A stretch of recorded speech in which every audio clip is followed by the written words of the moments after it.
कहवा में तुलसी के नैयर, कहवा में सासुर, कहवा पे सासुर हो सखी, कहवा पे तुलसी जनमली मलिनिया जड़ रोपेलियो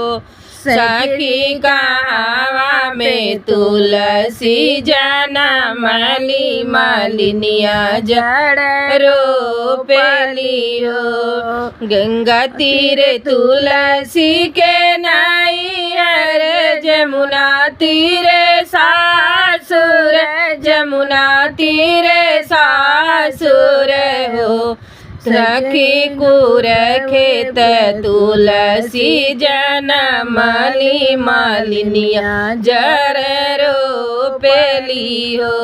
सखी, कुर खेत तुलसी जनमली मलिनिया जड़ रोपेलियो।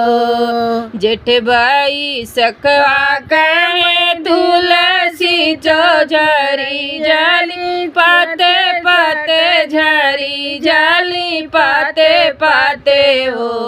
तुलसी चढ़तई कार्तिक महीनावा तो छैया पाते पाते हरियर हो तुलसी चढ़तई कार्तिक महीनावा पतिए पाते हरियर हो। हर घरी गंगा जी के पानिया छलकी छलकिया छलकी छलकिया हो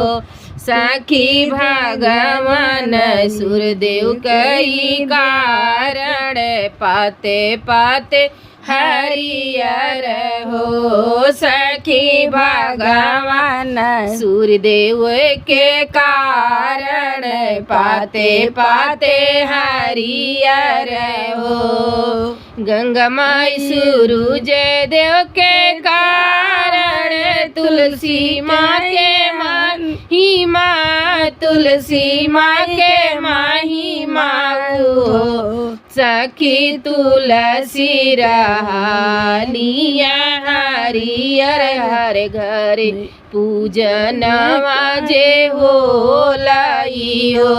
सखी, तुलसी माँ के हुआ ले पूजनवा तो घर घर दिया जलाई हो